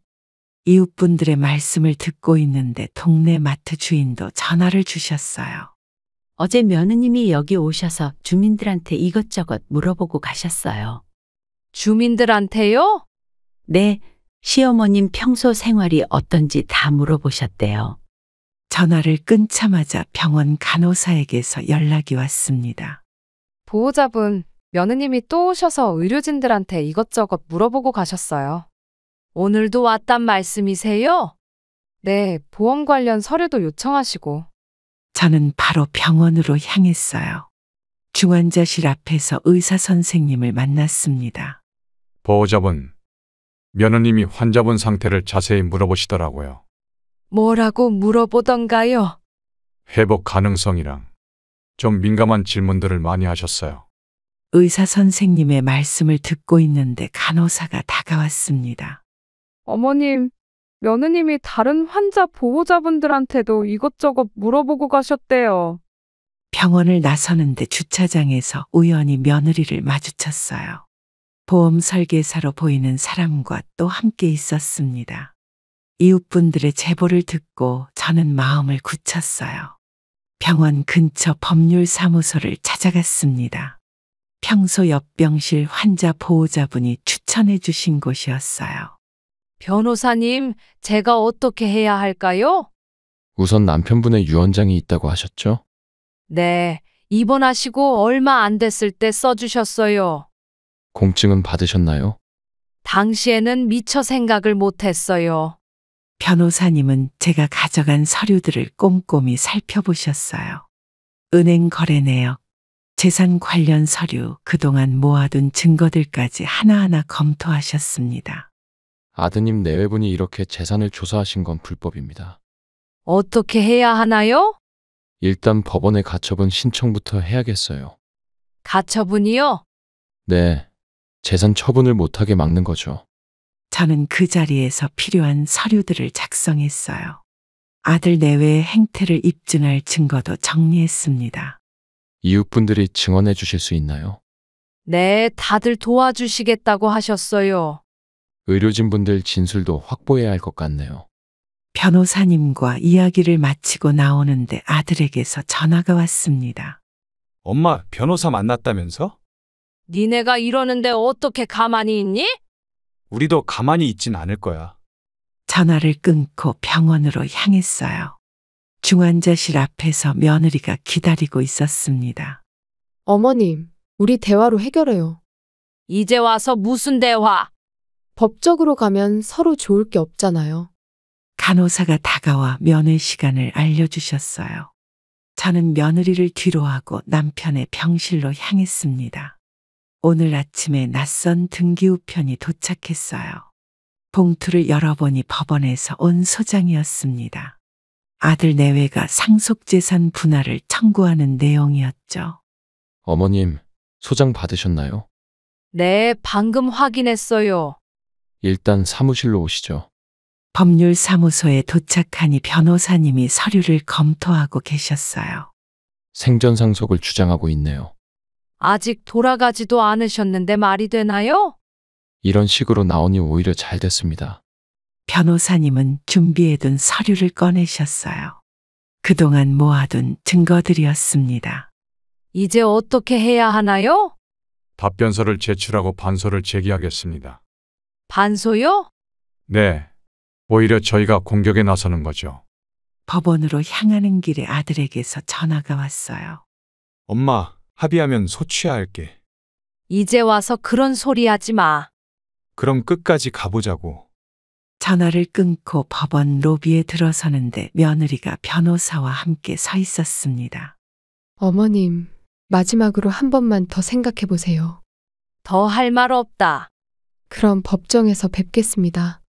첫 재판이 일주일 후로 잡혔다는 연락을 받았어요.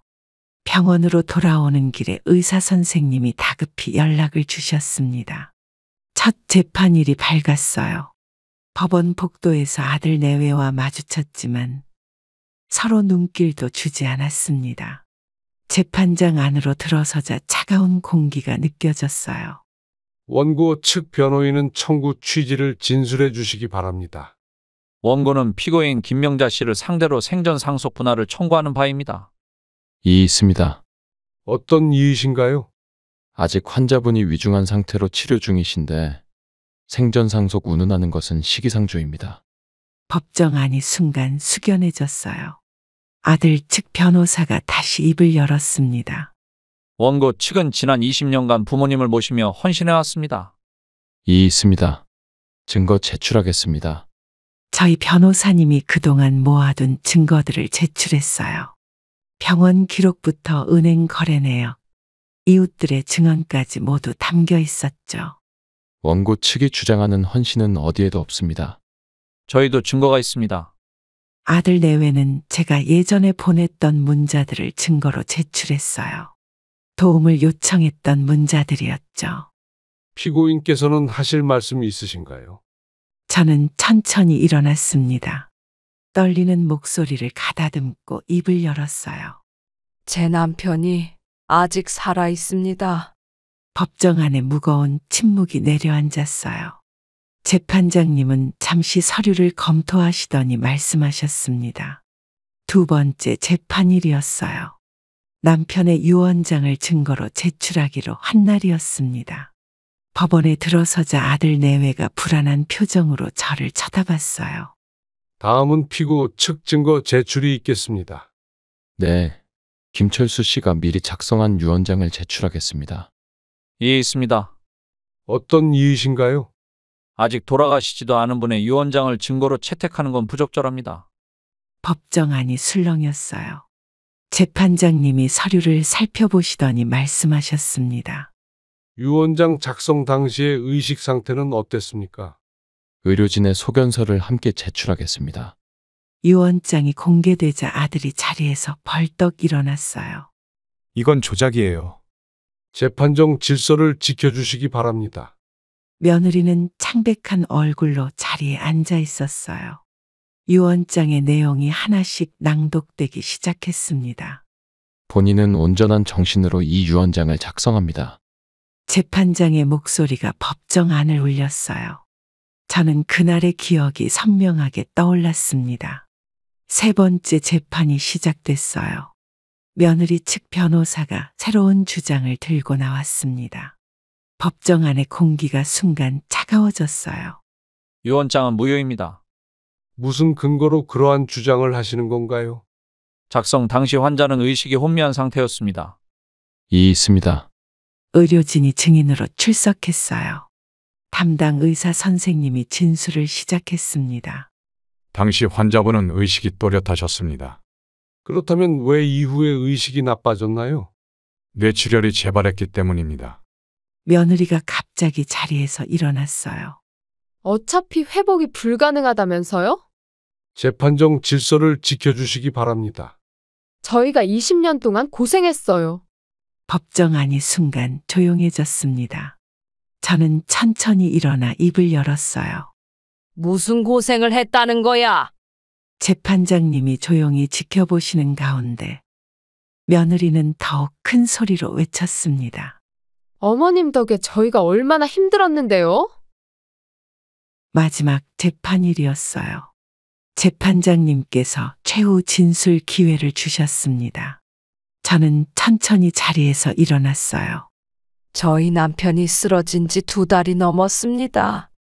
계속하십시오. 그동안 아들 내외는 단 한 번도 병문안을 오지 않았어요. 아들이 자리에서 벌떡 일어났습니다. 엄마, 그건 거짓말이야. 증거를 제출하겠습니다. 병원 방문 기록부와 CCTV 영상이 제출됐어요. 며느리는 자리에서 일어나 소리쳤습니다. 저희도 생활이 있었잖아요. 매일 밤 중환자실에서 혼자 지낼 때 니들은 제주도 여행 다녀왔지? 법정 안이 순간 조용해졌어요. 재판장님이 서류를 검토하시더니 물으셨습니다. 원고 측에서 하실 말씀 있으신가요? 그건. 며느리의 목소리가 떨렸어요. 저는 마지막 말을 이어갔습니다. 이제는 더 이상 가족이라고 생각하지 않습니다. 재판장님은 잠시 침묵하시더니 판결을 준비하신다고 하셨어요. 판결 선고일이 밝았어요. 법원 복도에는 이른 아침부터 긴장감이 감돌았습니다. 아들 내외는 변호사와 함께 작은 소리로 이야기를 나누고 있었어요. 재판부 입정합니다. 피고인과 원고는 자리에서 일어서 주시기 바랍니다. 본 재판부는 원고의 청구를 기각합니다. 순간 법정 안이 숨죽였어요. 재판장님의 목소리가 이어졌습니다. 환자의 의식이 명확했던 시점에 유언장은 법적 효력이 있습니다. 예, 있습니다. 더 이상의 이해 제기는 받아들이지 않겠습니다.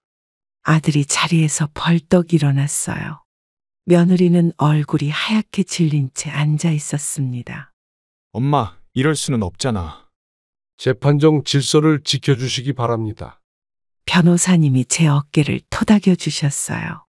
재판이 끝나고 법원을 나서는데 아들이 뒤에서 소리쳤습니다. 우리도 가족이었잖아요. 가족은 이런 짓 안 해. 저는 뒤도 돌아보지 않고 병원으로 향했어요. 오늘따라 남편의 병실이 더욱 선명하게 보였습니다. 판결 다음 날 아침 병원 주차장에서 아들 내외를 마주쳤어요. 저를 기다리고 있었던 것 같았습니다. 며느리의 얼굴이 붉게 상기되어 있었어요. 어머님, 이제 만족하셨어요? 더 할 말 있니? 우리가 얼마나 고생했는지 아세요? 고생은 무슨? 한 번도 찾아오지도 않았으면서. 아들이 주먹을 불끈 쥐고 다가왔어요. 병원 보안 요원이 재빨리 상황을 제지했습니다. 엄마, 우리 이제 남이야. 그래, 이제 남이다. 나중에 후회하지 마. 내가 뭘 후회하게? 며느리가 소리를 지르듯 말했어요. 저희도 법적으로 할 수 있는 건 다 해볼 거예요. 저는 더 이상 대화가 의미 없다고 느꼈습니다. 등을 돌려 병원으로 향했어요. 뒤에서 아들의 분노에 찬 목소리가 들렸지만 이제는 더 이상 아픔으로 다가오지 않았습니다. 재판이 끝나고 일주일이 지났어요. 저는 변호사님을 찾아가 상담을 요청했습니다. 남편의 재산을 어떻게 할지 결정했기 때문이에요. 변호사님, 남편 재산을 기부하고 싶어요. 기부요? 전부를요? 일부를요. 의료기관에 기부하려고 해요. 그래도 어머님 노후는 제가 일하던 마트에서 다시 일하기로 했어요. 변호사님이 잠시 생각에 잠기셨다가 말씀하셨습니다. 기부 절차를 알아보겠습니다. 감사합니다. 병원으로 돌아와 담당 의사 선생님께 말씀드렸어요. 의료기기 구입에 써주셨으면 해요. 환자분들에게 큰 도움이 될 겁니다. 다른 환자분들이 우리 남편처럼 고생하지 않았으면 해서요. 병실로 돌아와 남편의 손을 잡았어요. 이제는 더 이상 욕심도 미움도 없었습니다. 제가 재산을 기부하기로 했다는 소식이 아들 내외에게 전해졌나 봐요. 오늘 아침 병원 로비에서 아들과 며느리가 기다리고 있었습니다. 엄마, 우리 재산을 남이 가져가게 할 순 없어. 남이 아니라 아픈 사람들을 위해서야. 어머님, 우리한테 이럴 수는 없잖아요. 이제 와서 왜 이러니? 아들이 제 팔을 잡아 끌었어요. 병원 보안요원이 달려와 제지했습니다. 우리가 얼마나 힘들게 살았는데. 그 힘든 생활 중에 아버지 병문안 한 번 오기는 했니? 어머님이 이러시면 우리도 가만히 있지 않을 거예요. 더 이상 할 말 없다. 며느리가 갑자기 소리를 질렀어요. 우리도 법원에 항소할 거예요. 그래, 니들 마음대로 해. 보안요원의 안내를 받으며 엘리베이터로 향했습니다. 뒤에서 들리는 아들의 고함 소리가 이제는 남일처럼 느껴졌어요. 오늘은 기부 협약식이 있는 날이에요. 병원 회의실에서 의료진들과 마주 앉았습니다. 옆자리에는 평소 도움을 주셨던 변호사님이 앉아 계셨어요. 이 기부금으로 중환자실 의료 장비를 새로 갖추게 됐습니다. 환자분들에게 도움이 된다니 다행이네요. 보호자분들을 위한 휴게실도 만들 예정입니다. 그동안 제가 겪었던 어려움을 다른 분들은 겪지 않았으면 해서요. 병원장님이 감사의 뜻을 전하셨어요. 저는 남편의 병실로 향했습니다. 여보, 잘한 결정이죠. 어머님, 많은 환자분들께 도움이 될 거예요. 이제 마음이 편해졌어요. 간호사가 눈시울을 붉히며 제 손을 잡아주었어요. 복도에서 마주친 다른 보호자분들도 따뜻한 눈빛을 보내주셨습니다. 정말 대단하세요. 저도 앞으로는 좋은 일 하면서 살고 싶어요. 오늘도 여느 때처럼 병원에 왔어요. 이제는 마트에서 일하는 것과 병원을 오가는 일상이 익숙해졌습니다. 병실 앞 의자에 앉아 있는데 옆 병실 보호자분이 다가오셨어요. 어머님, 정말 대단하세요. 뭐가요? 다들 어머님 이야기를 하시더라고요. 저는 그저 제 도리를 했을 뿐인데. 요즘 자식들은 부모님께 그렇게 하고도 당연하다고 생각하잖아요. 간호사가 다가와 커피를 건네주셨습니다. 어머님 덕분에 저희도 많이 배웠어요. 돈보다 중요한 게 있다는 걸 이제야 알았네요. 옆 병실에서 다른 보호자분이 나오셨어요. 아들과 함께 계신 분이었죠. 저도 이제 아들한테 매달리지 않기로 했어요. 남편의 병실을 바라보며 저는 조용히 미소 지었습니다.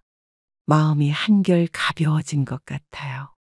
오늘은 병원에서 작은 모임이 있었어요.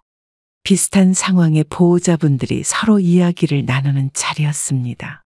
한 어머님이 저에게 조심스레 말을 건네셨어요. 저도 며느리가 재산 때문에 저를 힘들게 해요. 많이 힘드시죠? 어떻게 그렇게 용기를 내실 수 있었어요? 자식이라고 해서 다 내 편은 아니더라고요. 다른 보호자분도 이야기를 시작하셨습니다. 저는 아들한테 재산 줄까봐 다들 걱정하시는데. 돈보다 중요한 건 양심이에요. 간호사가 커피를 들고 와서 자리를 함께 했어요. 요즘 이런 분들이 많으시더라고요. 부모 마음만 다 주고 빼앗기시는 분들. 저는 제 경험을 천천히 나누기 시작했습니다. 모두가 진지하게 듣고 계셨어요. 병원에서 열리는 보호자 모임이 2달째 이어지고 있어요. 오늘은 평소보다 많은 분들이 찾아오셨습니다. 한 어머님이 눈물을 훔치며 말씀을 시작하셨어요. 자식들이 재산 때문에 싸워요. 얼마나 힘드세요. 어떻게 하면 좋을까요? 법적으로 미리 준비하세요. 다른 보호자분이 조심스레 의견을 내셨습니다. 저는 공증을 받았어요. 그게 최선인가요? 자식들이 나중에 다투지 않게 하는 방법이죠. 간호사가 경험담을 들려주셨어요. 요즘은 부모님들이 많이 현명해지셨어요. 맞아요. 미리 정리해두면 좋죠. 저는 제가 겪었던 일들을 하나하나 설명해 드렸어요. 모두가 진지하게 경청하시면서 메모도 하셨습니다. 오늘은 병원에 새로운 중환자실 개소식이 있었어요. 남편의 재산으로 만든 시설을 보니 마음이 뿌듯했습니다. 개소식이 끝나고 한 기자분이 저에게 다가오셨어요. 이런 결정을 하시게 된 계기가 궁금합니다. 자식이라고 다 가족은 아니더라고요. 다른 부모님들께 해주실 말씀이 있으신가요? 재산보다 중요한 건 마음이에요. 다른 보호자분들도 하나둘 모여드셨습니다. 저희도 많이 배웠어요. 이제는 저도 용기를 내볼 거예요. 간호사가 옆에서 말씀하셨어요. 어머님 덕분에 많은 분들이 변하시는 것 같아요. 그저 제가 옳다고 생각하는 걸 했을 뿐이에요. 새로운 중환자실을 바라보며 저는 미소 지었습니다. 이제는 더 많은 환자분들이 좋은 시설에서 치료받으실 수 있을 거예요.